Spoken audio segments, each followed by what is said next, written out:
Hi, it's Scott Vogel on sex addiction, and I'm going to discuss the answer to the question, what is a love addiction? You may have heard the song Addicted to Love by Robert Palmer.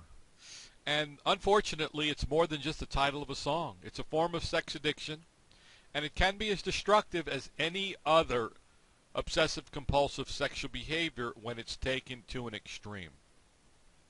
Love addiction is also called seduction or seductive addiction.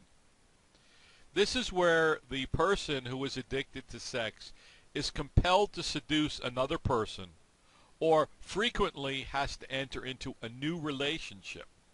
You see, in other types of sex addiction, the person's after the feeling and the release of the brain chemicals when they're engaged in masturbation or a physical sex act.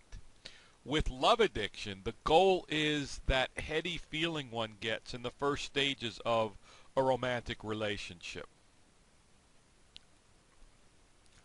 Most humans can appreciate in one form or another the feeling that one gets when they first fall in love. Their thoughts and their feelings revolve around the other person. Your behavior changes. You see that person as the object of your interest, and perhaps you see the world in general in a better light. The condition known as falling in love has been portrayed in almost every form of media going back to as long as media has existed. Books were written, movies are made, songs are written, now blogs are created, articles are written, poems, and so much more to honor the feeling of falling in love. It's a very powerful feeling that makes people feel happy, and one, unfortunately, where a person can develop a sex addiction. In a normal person, new love is hopeful. It's normal. It's deep lasting. And in these healthy relationships, the emotions work to rekindle a romance, to work on developing these relationships. You may have heard relationship experts talk about rekindling romance and finding that old spark. Now, the sex addict, unfortunately, will build a new fire after the flame goes out, and then another, and another, and another. They won't be happy with the burning embers and the coals being hot. The brain is seeking that love at first sight feeling, that thrill of wooing another into a relationship. And when that feeling dies down, they move on and do it again. There's usually a power differential. The person that's going after the other, it wants to be in a powerful role to live that love addiction out, to get that high. And they're unable to be happy. They cannot be happy. No matter what happens, they'll always seek the next and the next and the next. There's something missing inside. That intimacy is missing. They can't handle intimacy. Intimacy is too much to open themselves to just one person. So the relationship after the initial high, it wears off and they have to move on, and they have to seek the intensity of the next relationship to keep themselves happy and satisfied. Now, diagnosing a love addiction is difficult because it's not unusual that a person has a few relationships before they settle on one that's more long-term. A normal, healthy relationship, you have the intensity of the newness, the high of the feelings, but after a while, the honeymoon's over, so to speak, and the two people learn that they might not be matched. So they leave a relationship, and that's normal. The addict, on the other hand, can't see using this formula of, well, this relationship's not working, I'll try another relationship. They need to increase the frequency of it for the sake of having the high of the next relationship, not looking for the long-term commitment, the bond, the intimacy, the relationship, and the intensity to them has to increase. That's how you really diagnose a love addiction, is they have to leave a relationship to get to another one, to intensify the feelings they have, not being happy with just the status quo. Now, when you diagnose a love addiction, or when you're looking to see if you or somebody is experiencing a love addiction, you see that there's a lot of negative consequences of a sex addiction that takes its form as a love addiction. There can be just a long line of jilted lovers, the stress from being in a constant state of emotional chaos and having to be in an intense relationship. And if the love addiction ritual involves sexual intercourse, then there could be dangerous situations that the person puts themselves in with sexually transmitted diseases or sexually transmitted infections or even pregnancies, getting involved with shady people and hanging out with them, bringing a shady person to your home, and then even the development of a reputation as a whore or a slut. And these are a lot of the negative consequences of a love addiction.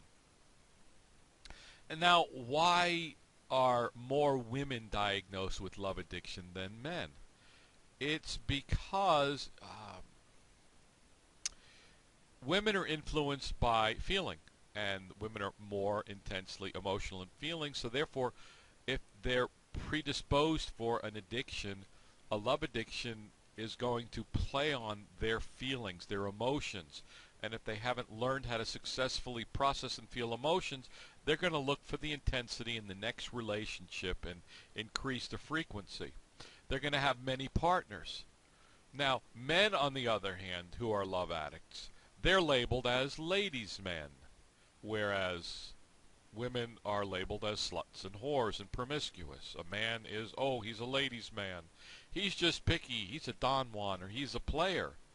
And the language on men is not as derogatory as it is for a woman. And so a lot more women come into 12-step programs with a sex and love addiction than men do.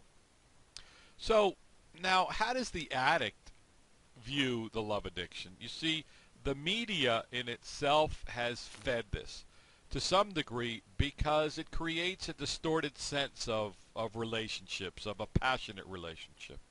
Stories focus on the initial romantic fire, and it just happens so fast. Fewer songs are sung and things written about mature relationships that take years to develop. In a movie, the characters meet. In a book, the characters meet, and 5 minutes later they're in bed having sex. So they're unrealistic views of what romance, what love is all about. Sometimes a few love addicts start developing their sex addiction merely by being poorly educated on what a good relationship entails, thinking that the intensity at the start is not supposed to fade. And people learn differently. And if they get a distorted view of what healthy love and sex is, they're going to be distorted.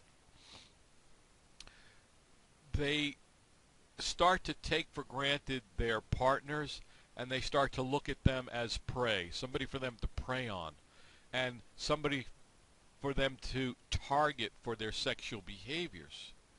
So the romantic partners are not people to form connections with. They're people to use as their prey, to be won over, to be wooed, to be seduced and conquered.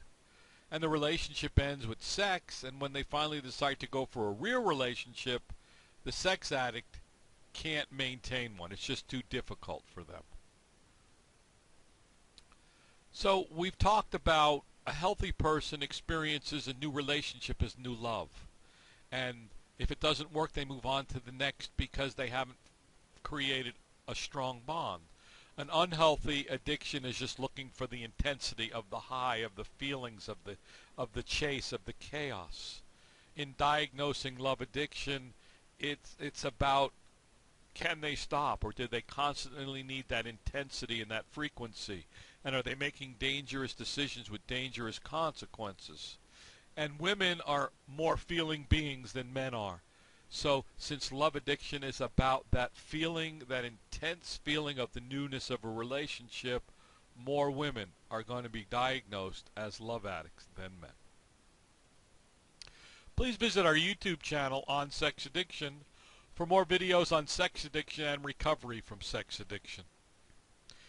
Go to our blog on sexaddiction.com for a free video explaining what sex addiction is, the 7 symptoms of sex addiction, the 4 traumas created by sex addiction, and the 4 faulty core beliefs that are set up by the traumas of sex addiction, and the solution to recovery from sex addiction, the 7 paths of success. You'll also find more information, articles, videos, and audios about sex addiction and sex addiction recovery. This is Scott Vogel on sex addiction.